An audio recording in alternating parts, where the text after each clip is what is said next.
तो सब वैष्णव जन को और वैष्णवीज को मेरा सादर प्रणाम। और आज का श्लोक तो सभी को बहुत अच्छे से आता होगा। आज का और कल का जो दयालु गोविंद प्रभु जी ने कहा था, तो ये तो सभी को याद ही होगा, क्योंकि भारत में इसके ऊपर एक सीरियल जो बना था, तो ये बार बार यही श्लोक रोज सब सुने ही है। लेकिन श्रीला प्रभुपाद की तो तात्पर्य, उसकी बात ही अलग होती है। श्रीला प्रभुपाद अनुवाद में कहते हैं, भक्तों का उद्धार करने, दुष्टों का विनाश करने तथा धर्म की फिर से स्थापना करने के लिए मैं हर युग में प्रकट होता हूँ। तो अनुवाद में उन्होंने 3 चीज बताए हैं, कीवर्ड्स। भक्तों का उद्धार करने, शब्द साफ है यहाँ पर, भक्त, उनका ही उद्धार करने। दुष्टों का विनाश करने, तात्पर्य में आगे श्रीला प्रभुपाद बताएंगे कि दुष्ट होते कौन है। तथा धर्म की फिर से स्थापना करने, माने धर्म को बार बार स्थापना करनी पड़ती है, उसीलिए उन्होंने शब्द यूज करा है, फिर से स्थापना करने के लिए मैं हर युग में प्रकट होता हूँ। तो भगवान आते रहते हैं हर युग में। तात्पर्य में श्रील प्रभुपाद कुछ इस प्रकार कहते हैं, भगवत गीता के अनुसार साधु पवित्र पुरुष कृष्ण भावना भावित व्यक्ति है। तो यहाँ पर श्रीला प्रभुपाद ने शुरू में ही कह दिया कि पवित्र पुरुष साधु जो होता है वो कृष्ण भावना भावित व्यक्ति ही होता है। साधु वो नहीं होते जो कोई लंबा सा टीका लगा के, दाढ़ी और लंबे बाल, माने वो भी हो सकते हैं, लेकिन यहाँ पर जो एकदम ही स्पष्ट रूप में उन्होंने कहा है कि कृष्ण भावना भावित व्यक्ति है, उसके ऊपरी या बाहरी आवरण पे नहीं है, उसके अंदर की चेतना पे वो साधु कहलाता है। जैसे यहाँ हम अम्बरीश महाराज को ही देखेंगे, तो अम्बरीश महाराज तो राजा थे, राजा की तरह ही रहते थे, यानी कि कोई साधु की तरह की सब वैराग्य सब कुछ छोड़ दिया, शरीर में राख लगा हुआ है, कम कपड़े और इस तरह से, ऐसा कुछ नहीं। लेकिन हाँ, उनकी चेतना कृष्ण भावना भावित थी, तो वो साधु ही कहलाएंगे। तो साधु वही होते हैं जो कृष्ण भावना भावित में होते हैं। अधार्मिक लगने वाले व्यक्ति भी यदि पूर्ण कृष्ण चेतना हो तो भी उसे साधु समझना चाहिए। माने अगर हम किसी ऐसे व्यक्ति को देखें जो सपोज गृहस्थ हो, अच्छे से रहन सहन है, अच्छी गाड़ी में जा रहा है, उठ रहा है, बैठ रहा है, अच्छे कपड़े पहन रहा है, टाई सूट बूट, तो इसका मतलब ये नहीं कि वो साधु नहीं है। उसकी चेतना अगर कृष्ण भगवान में ही समर्पण है पूरी तरह से, तो वो साधु ही है। तो शीला प्रभुपाद कहते हैं, भक्तों का उद्धार करने, तो भक्तों का उद्धार करने के लिए, और भक्त यानी कि साधु, यानी कि जो कृष्ण भावना भावित व्यक्ति है। तो इस तरह से अगर हम देखें तो कितने बार भगवान अवतार लेते हैं अपने भक्त का उद्धार करने, उनका निवारण करने, उनको आनंद देने, इस तरह से। और शुरू में ही आज बाद में आगे में बताएंगे भी, जैसे एग्जाम्पल है नरसिम्हा देव। और आज सुबह माता जी ने भी कहा था, माता जी ने बोला कि अगर भगवान को असुरों को मारना है तो उनको अपनी भ्रिकुटी उठानी ही काफी है, नजर उठा करके उनको देखना क्रोध से, तो ही वो भस्म हो सकते हैं। लेकिन भगवान आते हैं एक्चुअली अपने भक्तों का उद्धार करने, उनको आनंद देने, उनका मान रखने। प्रहलाद महाराज ने भगवान को बुलाया नहीं था, बस उन पे विश्वास करते थे। तो जब हिरण्यकशिपु ने बोला कि हाँ, क्या इस जो ये पिलर है, ये इसमें भगवान है तुम्हारे, तो उन्होंने कहा हाँ है। और जब हिरण्यकशिपु ने उस पे तलवार मारी तो तुरंत प्रकट हो गए। वैसे ही देवकी और वसुदेव जी ने उन्होंने प्रार्थना की थी कि भगवान आपको हम अपने ही पुत्र के रूप में पाएं। तो वो आए तो उन्होंने कंस को मार दिया, लेकिन मेन तो वो देवकी और वसुदेव के लिए आए थे और वो अपनी लीला करने आए थे गोप गोपियों के साथ। तो भगवान अपने भक्तों से अत्यंत प्रेम करते हैं और उसी लिए ही वो आते हैं। इसी प्रेम पे एक एक कथा मैंने सुनी थी जब मैं हिज होलीनेस गिरिराज स्वामी महाराज जी का लेक्चर इस पे सुन रही थी। तो वो सुनाते हैं कि जैसे मुगल राजा जो थे उसमें से अकबर राजा जो थे ना, उनको हिंदुओं से प्रेम था। माने वो सभी जो धर्म है उनकी इज्जत करते थे, ये तो सभी को पता होगा, ये हिस्ट्री में हमने पढ़ा भी था, इतिहास में। तो उन्होंने भगवत गीता भी पढ़ी थी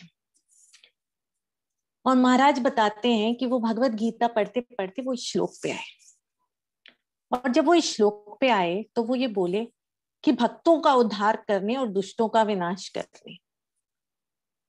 तो दुष्टों का विनाश करने उनको ये भी समझ में आया कि दुष्टों का विनाश करने तो और भी कोई उनके एजेंट कर सकते हैं, जैसे दुर्गा देवी कर सकती है। तो उन्होंने पूछा तो वैसे ही भक्तों का उद्धार करने भी वो अपने एजेंट को भेज सकते हैं, उनको खुद आने की क्या जरूरत है भगवान को। उन्होंने नवरत्नों के सामने ये प्रश्न रखा। तो उनमें से आप सबको मालूम ही है कि बीरबल तो बड़ा चतुर था, तो उन्होंने बोला कि आपको जहां पना इसके थोड़े दिन में इसका जवाब मिल जाएगा। ठीक है। तो एक दिन ऐसे ही उनका उस समय पुत्र, अकबर का पुत्र 4-5 वर्ष का था और बाहर उद्यान में जैसे कुंड होते हैं ना, तो वहां उनको वो जल क्रीड़ा कर रहा था और कुछ सेवक सेविकाएं उसको नहला रहे थे, खेल कर रहे थे और राजा भी वहीं बैठे हुए थे। अब था तो बालक छोटा सा ही, खेलते खेलते उसका पैर फिसल गया और वो सीधे पानी में गिरा। तो जहां वो पानी में गिरा तो अकबर न आओ देखे न ताओ, वो भी पानी में कूद पड़े और उन्होंने अपने बच्चे को बाहर खींच के निकाला। तो बीरबल वहीं खड़े थे और भी सेवक लोग खड़े थे। तो जब बच्चे को अच्छी तरह संभाल लिया, पोछ वगैरह दिया, तो बीरबल ने बोला बोला जहां पर ना आपको जाने की क्या जरूरत थी पानी में, हम सब तो इतने खड़े थे, हम बचा लेते उसे। तो राजा ने बोला नहीं, वो तो तुम लोग बचा लेते, पर मैं तो पिता हूं, मैं तो प्रेम करता हूं इसे, तो मुझसे तो देखा ही नहीं गया, मैं तो रह ही नहीं सकता था, मैं तो कूद पड़ा और मैंने खींच लिया उसे बाहर। तो बीरबल ने कहा अब मिल गया आपको जवाब अपना भगवत गीता का। तो इसी तरह भगवान को भी अपने भक्तों से इतना प्रेम होता है कि वो रह नहीं सकते। मैंने जब शुरू शुरू में इस्कॉन ज्वाइन करा था तो मैंने कथा सुनी थी कि ये था कि जब द्रौपदी गोविंदा गोविंदा चिल्लाती है, जब उनका वस्त्र हरण हो रहा था, तो कहा जाता है कि उस समय तब मैंने ये सुना था कि कृष्ण भगवान द्वारका में रुक्मणी जी के साथ अपने शयन कक्ष में थे और विश्राम कर रहे थे। और जहां उन्होंने गोविंदा गोविंदा उन्होंने सुना, वो शयन कक्ष में बने बिस्तर से वो कूद पड़े। तो रुक्मणी जी ने पूछा बीबी क्या हो गया, तो बोले नहीं मुझे पुकारा है किसी ने। तो भगवान का प्रेम ऐसे ही है भक्तों के लिए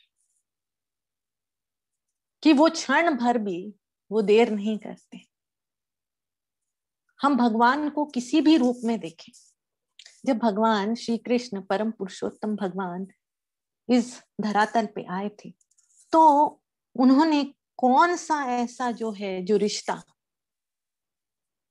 जो अच्छी तरह नहीं निभाया। छोटे से थे जब नंद बाबा ने अपने जूते मंगाए उनसे, तो सर पे धारण करके वो ले गए नंद बाबा के लिए। ऐसे पुत्र थे। जब दोस्ती थी तो ये सबको मालूम ही है कि कैसे उन्होंने अपने जो दोस्त ग्वाल बाल थे उनका जूठन भी खाया, उनके मुंह से कौर निकाल के भी खाया। रुक्मिणी जी का तो सिर्फ पत्र मिला था उन्हें। जब रुक्मिणी जी ने नारद मुनि के मुंह से उनके गुण सुने थे, पत्र पाकर के ही वो अकेले चले गए और शिशुपाल और रुक्मी ये सब के बीच में जाकर युद्ध से कैसे उठा करके रुक्मिणी जी को ले गए। ऐसे पति। और अर्जुन के साथ तो उन्होंने हद ही कर दी थी। माने आप ये सोचिए कि महायुद्ध में वो सारथी बने। अब सारथी कौन होता है? जो योद्धा के सामने होता है, सारे तीर उससे ही गुजरते हैं, उसे भी तीर लग सकता है। और ये भी होता है कि जब सारथी चलाता है रथ, तो जो योद्धा रथ पे बैठा होता है, ये भी मुझे मालूम नहीं था, लेकिन मैंने लेक्चर में सुना कि योद्धा जब रथ पे बैठा होता है तो वो मुंह से थोड़े ना कह सकता दाएं जाओ बाएं जाओ, वो पैर लगा के कहता है। तो अर्जुन अपने पैर कृष्ण भगवान को लगा के इशारा करते थे कि इधर लेफ्ट जाओ कि राइट जाओ। और कृष्ण भगवान सारे तीरों के बौछार में खुद थे। तो इस कदर प्रेम करते हैं भगवान अपने भक्तों से। माने ये प्रेम का एहसास होना चाहिए कि इतना प्रेम भी हो सकता है किसी को। जैसे एक बार माता जी ने कहा था ना कि भगवान बिक जाते हैं, भक्तों के प्रेम में बिक जाते हैं। तो उसी तरह भगवान भक्तों का उद्धार करने के लिए इस भूमि पे आते हैं। तो अब आगे बढ़ते हैं कि इसमें तात्पर्य में श्रीला प्रभुपाद क्या कहते हैं। श्रीला प्रभुपाद कहते हैं, दुष्कृताम उन व्यक्तियों के लिए आया है जो कृष्ण भावना अमृत की परवाह नहीं करते। इंग्लिश में उन्होंने वर्ड यूज करा है मिसक्रिएंट। सीधे एक ही क्वालिफिकेशन है उसका कि जो कृष्ण भावना अमृत की परवाह नहीं करता, माने जो उसको नकारता है। ऐसा दुष्कृताम या उपद्रवी मूर्ख तथा अधम व्यक्ति कहलाते हैं, भले ही वे सांसारिक शिक्षा से वशीभूत क्यों न हो। इसके विपरीत यदि कोई 100% कृष्ण भावनामृत में लगा रहता है तो वो विद्वान या सुसंस्कृत न होकर भी वह साधु माना जाता है। तो ये 4-5 लाइन में श्रीला प्रभुपाद ने एकदम क्लियर कर दिया कि भगवान सिर्फ उनके लिए आते हैं जो कृष्ण भावना भावित है, और जो दुष्कृताम है या जो कृष्ण भावना भावित नहीं है उनका विनाश करने के लिए आते हैं। तो श्लोक 7.9 उसमें 7.15 इसमें भी कहा है, इसमें दुष्कृताम का अलग उन्होंने अलग नहीं माने और एक्सपेंशन किया है और डिटेल में बताया है श्रील प्रभुपाद ने।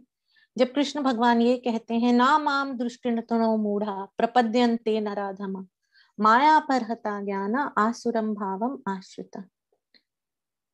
जो निपट मूर्ख है, जो मनुष्यों में अधम है, जिनका ज्ञान माया द्वारा हर लिया गया है, तथा जो असुरों की नास्तिक प्रकृति को धारण करने वाले हैं, ऐसे दुष्ट मेरे शरण ग्रहण नहीं करते। तो न ही तो ये लोग शरण ग्रहण करते हैं और इन्हीं का विनाश करने।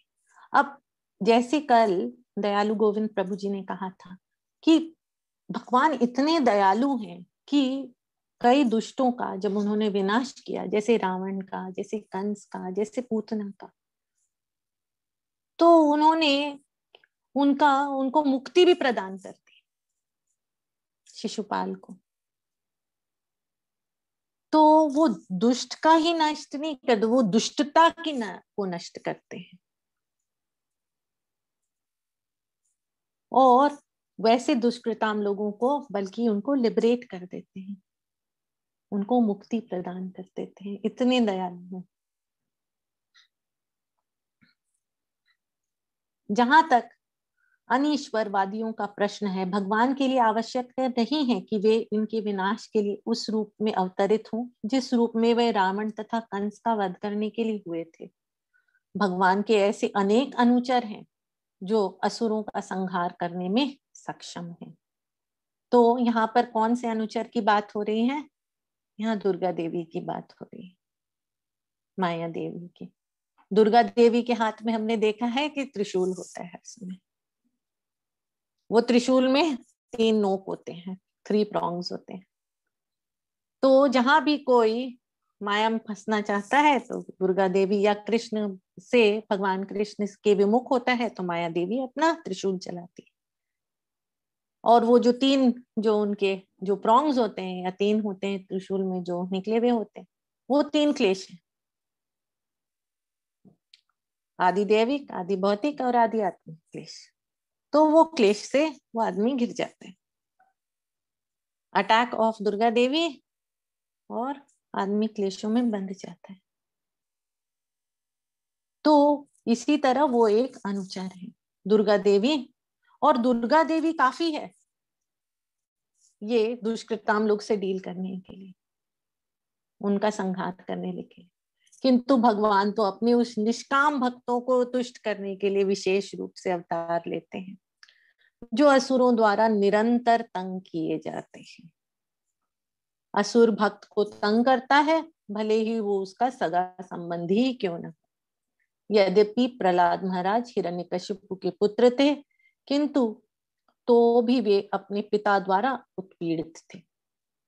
हिरण्यकशिपु ने तो माने सोचिए अपने ही पुत्र को जहर तक देना चाहा, किस किस तरह से मारने की उसे कोशिश नहीं की। इसी प्रकार कृष्ण की माता देवकी यद्यपि कंस की बहन थी, किंतु उन्हें तथा उनके पति वसुदेव को इसलिए दंडित किया गया था क्योंकि उनसे कृष्ण को जन्म लेना था। तो ये तो कथा सब जानते ही हैं कि उनका तो कोई दोष ही नहीं था, पर क्योंकि आकाशवाणी हुई थी कि कंस को देवकी का पुत्र 8वां पुत्र मारेगा, तो इसीलिए उनको बंदी गृह में डाल दिया गया। जबकि कंस अपनी बहन से अत्यंत प्रेम भी करता था, लेकिन आदमी अपने शरीर के वशीभूत होकर के उसको बचाने के लिए कैसे कैसे अधम कार्य नहीं कर सकता है। तो इसी तरह कंस का भी पतन हुआ और उसने देवकी और वसुदेव के पुत्रों को भी, उनके बच्चों का भी उनको मारा था। अतः भगवान कृष्ण मुख्यतः देवकी का उद्धार करने के लिए प्रकट हुए थे, कंस को मारने के लिए नहीं। किंतु ये दोनों कार्य एक साथ संपन्न हो गए। अतः ये कहा जाता है कि भगवान भक्त का उद्धार करने तथा दुष्ट असुरों का संहार करने के लिए विभिन्न अवतार लेते हैं। तो इसलिए ये एस्टैब्लिश कर दिया यहाँ पर कि भगवान इसीलिए आते हैं कि वो अपने भक्तों का उद्धार कर सके। अब शीला प्रभुपाद जब ये श्लोक समझाते हैं तो शीला प्रभुपाद कुछ चीजें इसमें बताते हैं। वो ये कि सबसे पहले तो ये समझना है कि दुष्कृताम कौन है। बल्कि Shila Prabhupada, it was very interesting कि जब मैंने उनका लेक्चर इस श्लोक पे सुना तो उन्होंने भक्तों के बारे में नहीं बात करके पूरा टाइम दुष्कृताम के बारे में ही बताया, पूरा टाइम यही बताया कि वो कौन होते हैं। तो सबसे पहले तो उन्होंने ये बताया कि दुष्कृताम वो होते हैं जैसे हर जगह, हर कंट्री, हर सिटी, हर स्टेट, एवरीथिंग हैज लॉज, नियम कानून होते हैं।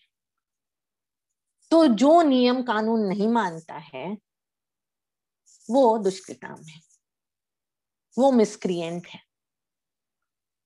और नियम कानून जैसे हर जगह के होते हैं तो वैसे नेचर के भी हैं, वैसे भौतिक ये जो है भौतिक सृष्टि है उसके भी नियम है। बल्कि कृष्ण भगवान खुद कहते हैं, वो बोलते हैं 9वें अध्याय के 10वें श्लोक में, मायाध्यक्षेण प्रकृति सूयते चराचरम हेतु नानेन कौन्तेय जगत विपरीत विपरीवर्तते। हे कुंती पुत्र, ये भौतिक प्रकृति मेरी शक्तियों में से एक है और मेरी अध्यक्षता में कार्य करती है, जिससे सारे चर तथा अचर प्राणी उत्पन्न होते हैं। इसके शासन में ये जगत बारंबार सुजित और विनष्ट होता रहता है। तो यहाँ भगवान एस्टैब्लिश कर देते हैं कि ये जो भौतिक प्रकृति है, उसके जो लॉ एंड ऑर्डर है, उसके जो नियम है, उसकी जो सृष्टि है, सब कुछ वो करते हैं। ठीक है। और किस तरह के हम छोटे छोटे नियम देखते हैं जो कि हम उसमें कुछ ला ही नहीं सकते बदलाव। सूर्य अपने आप रोज उगता है, अस्त होता है, नोबडी कैन कंट्रोल इट, कोई नहीं कंट्रोल कर सकता। वैसे ही सीजन्स आते हैं, ये सब नियम है, प्रकृति के नियम है। और ये प्रकृति के नियम को बल्कि लेक्चर में श्रीला प्रभुपाद कहते हैं, understanding the laws of nature is Krishna consciousness. बहुत बड़ा स्टेटमेंट कहते हैं। उसीलिए हम सबको, और ये भगवत गीता है, इसमें ये सारे सूत्र हैं। तो जो इसे समझता है दैट इज, और जो उसका अमल करता है, जो उसका पालन करता है, दैट इज कृष्ण कॉन्शियसनेस। और फिर भी हम ये देखते हैं, और जैसे 7वें अध्याय के 15वें श्लोक में, ना माम दुष्कृतनो मूढ़ा प्रपद्यन्ते नराधमा। तो ऐसा क्यों होता है कि पहले भी श्रीला प्रभुपाद ने तात्पर्य में लिखा कि पढ़े लिखे भी हो सकते हैं, अच्छे दिखने में भी हो सकते हैं, लेकिन वो दुष्कृताम हो सकते हैं। वो इसलिए क्योंकि वो एथिस्ट होते हैं, वो भगवान को मानना ही नहीं चाहते। वो अपनी सेल्फ, स्पेशली साइंटिस्ट, वो अपनी डिस्कवरी करते रहते हैं। अब चाहे डिस्कवरी जितनी भी करती रहे, आज हम अच्छे से अच्छे डॉक्टर के पास जाते हैं तो अंत में जब उसके हाथ से सब कुछ बाहर हो जाता है, तब वो बोलता है अच्छा भगवान के ऊपर सब छोड़ दीजिए। तब वो भगवान के लिए बोल देता है। अभी कोविड में भी है कि जितने भी, अभी तो साइंस का पूरा अच्छा खासा चैलेंज हुआ है कि साल भर बीतने को आ गया और ये जितने एडवांस्ड कंट्रीज हैं, ये लोग कुछ भी नहीं कर पाए इसको कंट्रोल करने में, ना ये ठीक से जान पाने में कि ये कहाँ से आया। भी इसके भी बहुत सारे थ्योरीज सबको मिल, साफ साफ है कि जैसे हम जीवात्मा है, वो भी जीवात्मा ही है, कोविड भी जीवात्मा ही है, भगवान द्वारा ही बनाया गया है। तो शीला प्रभुपाद और आगे बताते हैं कि जो इंटेलिजेंट होता है, जैसे उन्होंने कहा कि understanding the laws of nature is Krishna consciousness, तो वो बोलते हैं जो बुद्धिमान होता है वो इसको समझने की कोशिश करता है, वो ये जानने की कोशिश करता है कि ये जो भौतिक प्रकृति है इसके नियम क्या है, और वो चाहता है कि किस तरह से जो हमारे चारों ताप है, जन्म मृत्यु जरा व्याधि, इससे निकल पाए। भगवत गीता को पढ़ने पे हमें ये भी पता चलता है कि कोई ब्रह्म लोक तक भी चला जाए तो भी ये चारों ताप से वो मुक्त नहीं हो सकता।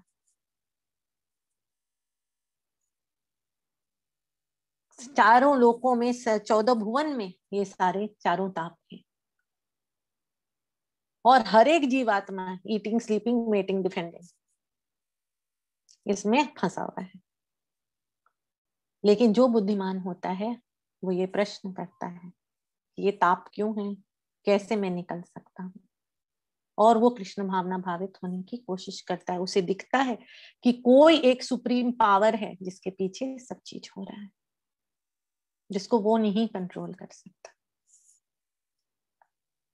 और बाकी जो लेस इंटेलिजेंट होते हैं, श्रीला प्रभुपाद कहते हैं कि they are chewing the chewed, माने जो हो चुका है वो बस प्लान बनाते रहते हैं, नया कार्यक्रम। एक प्लान फेल हुआ तो दूसरा तैयार कि कैसे उनको तृप्ति हो, दूसरा फेल हुआ तो तीसरा तैयार, और इस तरह से वो अपनी सारी एनर्जी, सारी बुद्धि बस इसी में लगाए रखते हैं। ये नहीं जानते कि एक और सुप्रीम कंट्रोलर है जो कि सारे प्लान्स को, उसी का ही प्लान चलता है।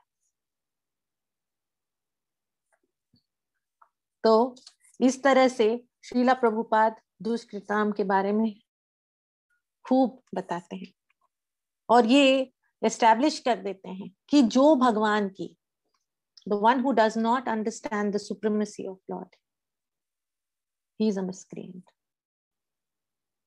जो कृष्ण भावना भावित नहीं है, भगवान उनको विनाश करते हैं, और वो लोग कभी भी भगवान के आश्रय नहीं लेते। कृष्णदास आगे तात्पर्य में, कृष्णदास कविराज कृत चैतन्य चरितामृत के निम्नलिखित श्लोकों से अवतार के सिद्धांतों का सारांश प्रकट होता है। तो ये चैतन्य चरितामृत के श्लोक है। सृष्टि हेतु ए मूर्ति प्रपंचे अवतारे, श्री ईश्वरा मूर्ति अवतार नाम धारे, मायातीत परव्योमे सबरा अवस्थाना, विश्वे अवतारी धरे अवतार नाम। अवतार अथवा ईश्वर का अवतार भगवत धाम से भौतिक प्राकट्य हेतु होता है। ईश्वर का वो विशिष्ट रूप जो इस प्रकार अवतरित होता है, अवतार कहलाता है। ऐसे अवतार भगवत धाम में स्थित रहते हैं। जब वे भौतिक सृष्टि में उतरते हैं तो उन्हें अवतार कहा जाता है। जब वे भौतिक सृष्टि में उतरते हैं तो उन्हें अवतार कहा जाता है। माने ये जो अवतार हैं ये हमेशा होते हैं।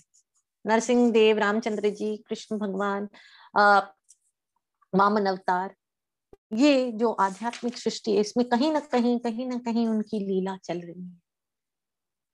और जब वो भौतिक सृष्टि में उतरते हैं, जब वो यहाँ अपीयर होते हैं, तो उन्हें अवतार कहा जाता है। जिस तरह से एग्जाम्पल हम कई बार सुने हैं कथाओं में कि जिस तरह सूर्य है, सूर्य तो हमेशा ही रहता है, पर हमें तो कभी नजर आता है।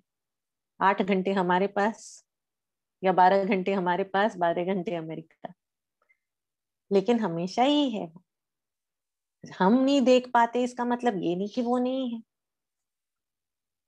आगे श्रीला प्रभुपाद कहते हैं, अवतार कई तरह के होते हैं, यथा पुरुष अवतार, गुण अवतार, लीला अवतार, सत्यावेश अवतार, मनवंतर अवतार तथा युग अवतार। अब यहाँ पे थोड़ा डिस्कशन हो जाए तो अच्छा लगेगा। पुरुष अवतार कौन कौन है? कोई एक जन हाथ ऊपर उठाए और बताएं फटाफट। हाँ, उद्रंगा माता जी प्लीज बताइए, मैंने आपको सबसे पहले देखा। नर्बोदकशाही विष्णु और श्री रोदकशाही विष्णु। हाँ, पुरुष अवतार वो है जो सीधे कृष्ण भगवान के विस्तार है। गुण अवतार, हाँ हर सुबह माता जी। ब्रह्मा विष्णु महेश। हाँ, कौन कौन गुण से बताइए। Mode of passion is Brahma, mode of goodness is Vishnu, and mode of ignorance is Shiva. हाँ, तमोगुण के जो देव हैं वो शिव जी हैं, रजोगुण के ब्रह्मा जी हैं और सतोगुण के विष्णु जी हैं। लीला अवतार, लीला अवतार कौन बताएगा? ध्रुव प्रभु जी, आपने हाथ ऊपर किया क्या?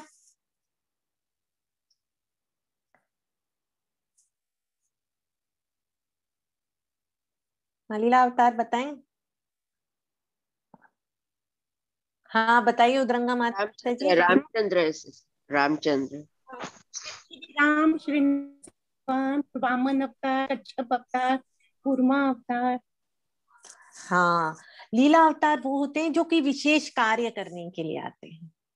जैसे कूर्मा अवतार समुद्र मंथन के लिए आए थे, मोहिनी अवतार जो वो अमृत बांटने के लिए आए थे, और वामन अवतार वो विशेष कार्य करने के लिए जो अवतरित होते हैं। शक्तावेश अवतार वो कौन है? श्रीमद् भागवतम में 2 लोगों का नाम एटलीस्ट मुझे पता है, वैसे तो बहुत सारे हैं शक्तावेश अवतार। मैं बताऊं? हरे कृष्णा माता जी। हाँ बताइए श्रद्धा माता जी। व्यास जी है, महर्षि हाँ। व्यास, उन्होंने वो शक्त्यावेश अवतार है। और एक और नाम है, मुझे ध्यान नहीं आ रहा उनका। हाँ, उद्रंगा माता जी बताइए। माता जी ऐसे नारद जी, महाराज जी, नारद जी तो महाराज, नारद और चतुष कुमार। हाँ, पृथु महाराज हैं। नारद जी मैं नहीं जानती, मेरे ख्याल से वो अवतार नहीं है, वो महाजन में आते हैं। चतुष कुमार भी है शायद। पृथु महाराज, परशुराम, ये सब शक्तावेश अवतार है। वेदव्यास जी माता जी। मनवंतर सॉरी वेदव्यास जी। यस, हाँ वेद व्यास जी, श्रद्धा माता जी ने बोला वेद व्यास जी। मनवंतर अवतार, मनवंतर अवतार के बारे में तो मैं कम जानती हूँ, पर जो मैंने पता करा वो है कि हर मनवंतर में वो आते हैं, और कुछ है जिसमें यज्ञ, विभु, सत्सेना, हरि, वैकुंठ, अजीता, ये उनके नाम है। श्रीमद् भागवतम में और विस्तार से होगा इसके बारे में। और युगावतार, युगावतार तो सब जानते होंगे। और कलयुग के युगावतार कौन है? चैतन्य महाप्रभु। चैतन्य महाप्रभु। हाँ हाँ, चैतन्य महाप्रभु जी। और उनका रंग क्या है? सुनहरा है। 4 रंग कौन से हैं? हाँ, सुनहरा है, गोल्डन। गोल्डन। तो 4 रंग कोई बताएं, सतयुग का और द्वापर, त्रेता युग, द्वापर युग और कलयुग। द्वापर युग का,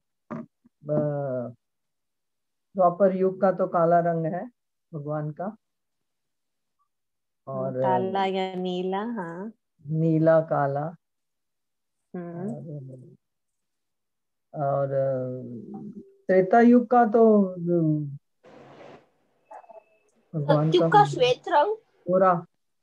सतयुग का श्वेत रंग, हाँ। हाँ। त्रेता युग का कौन बोल रहा है? त्रेता युग का माता जी ग्रीन। नहीं, ग्रीन नहीं है। त्रेता युग का रंग गोरा लाल, रंग, ठीक है, गोरा लाल। रंग ही है। सो श्वेत, लाल। त्रेता युग में जो भागवतम में लिखा गया है वो ये है कि लाल रंग, तो 4 युगस। तो इन त्रेता युग द लॉर्ड अपीयर्स, ये श्रीमद् भागवतम के 11वें स्कंद के 5वें अध्याय के 24वें श्लोक में इसके ट्रांसलेशन में है। इन त्रेता युग the Lord appears with a red complexion, he has Red 4 arms, complexion. golden, yes, so it's white, red, blue and yellow, 4 रंग कुछ। इन सब का इस ब्रह्मांड में क्रमानुसार अवतरण होता है, किंतु भगवान कृष्ण आदि भगवान है और समस्त अवतारों के उद्गम है। भगवान श्री कृष्ण शुद्ध भक्तों की चिंताओं को दूर करने के लिए विशिष्ट प्रयोजन से अवतार लेते हैं, जो उन्हें उनकी मूल वृंदावन लीलाओं के रूप में देखने के उत्सुक रहते हैं।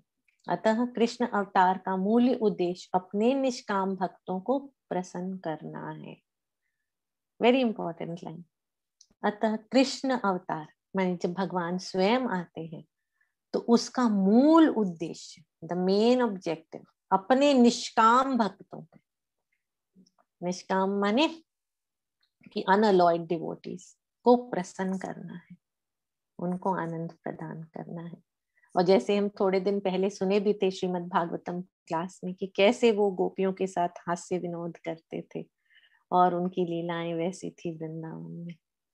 तो मेन कारण वही होता है कि अपने भक्तों को आनंद देने और खुद आनंद का महसूस करने भगवान आते हैं। भगवान का वचन है कि वे प्रत्येक युग में अवतरित होते रहते हैं। जैसे भगवत गीता को कहा गया है ना, it's a book of promises by the Lord. तो यहाँ भी एक वचन भगवान दे रहे हैं कि वो हर युग में आएंगे। इससे सूचित होता है कि वे कलयुग भी अवतार लेते हैं। जैसे कि श्रीमद् भागवत में कहा गया है कि कलयुग के अवतार भगवान चैतन्य महाप्रभु हैं, जिन्होंने संकीर्तन आंदोलन के द्वारा कृष्ण पूजा का प्रसार किया और पूरे भारत में कृष्ण भावनामृत का विस्तार किया। उन्होंने भविष्यवाणी की कि संकीर्तन की ये संस्कृति सारे विश्व के नगर नगर तथा ग्राम ग्राम में फैलेगी। भगवान चैतन्य को गुप्त रूप में किंतु प्रकट रूप में नहीं, उपनिषदों, महाभारत तथा भागवत जैसे शास्त्रों के गुह्य अंशों में वर्णित किया गया है। भगवान कृष्ण के भक्तगण भगवान चैतन्य की संकीर्तन आंदोलन द्वारा अत्यधिक आकर्षित रहते हैं। भगवान का यह अवतार दुष्टों का विनाश नहीं करता, अपितु अपनी अहेतुकी कृपा से उनका उद्धार करता है। देखिए कितना इम्पोर्टेंट है। भगवान का ये अवतार दुष्टों का विनाश नहीं करता, अपितु अपनी हेतु की कृपा से उनका उद्धार करता है।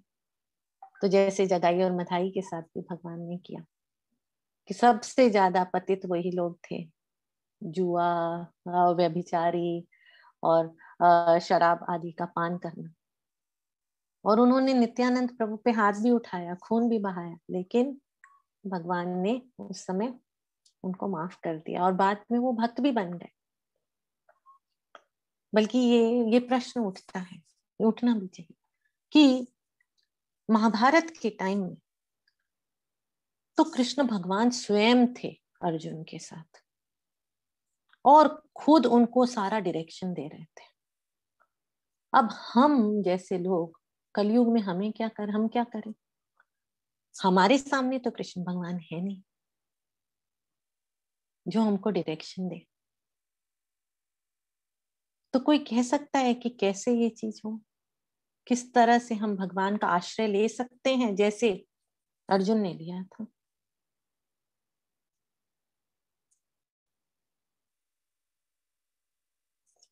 इसी पैराग्राफ में उसका आंसर है।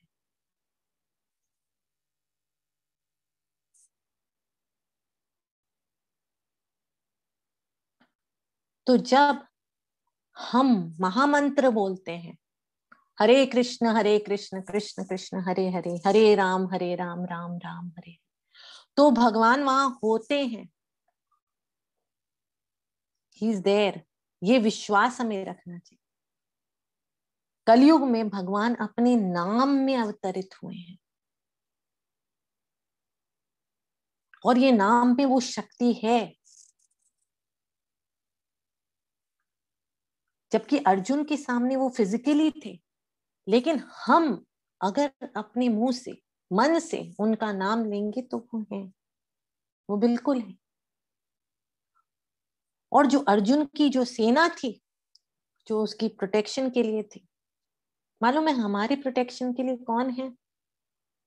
डिवोटी एसोसिएशन, भक्तों का संघ। भक्तों का संघ हमें वो स्ट्रेंथ देता है, वो हमें संभाल के रखता है। उसीलिए चैतन्य महाप्रभु ने हमेशा चाहा कि भक्तों के संग संकीर्तन करना। और जो दुष्कृताम है उनके साथ हम कैसे जीत सकते हैं?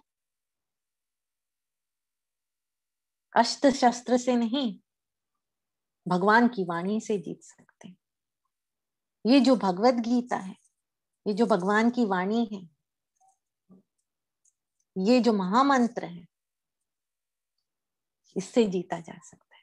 उसीलिए ये ज्ञान समझना बहुत जरूरी है, क्योंकि यहाँ पर श्रीला प्रभुपाद खुद कहते हैं कि भगवान के ये दुष्टों को विनाश नहीं करता, अपितु अपनी अहेतु की कृपा से उनका उद्धार करता है। और अहेतु की कृपा हम तभी दे सकते हैं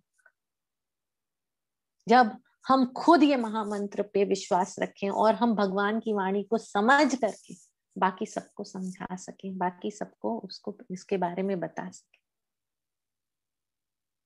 इसीलिए ये क्लासेस, ये अध्ययन, ये इतना इम्पोर्टेंट है,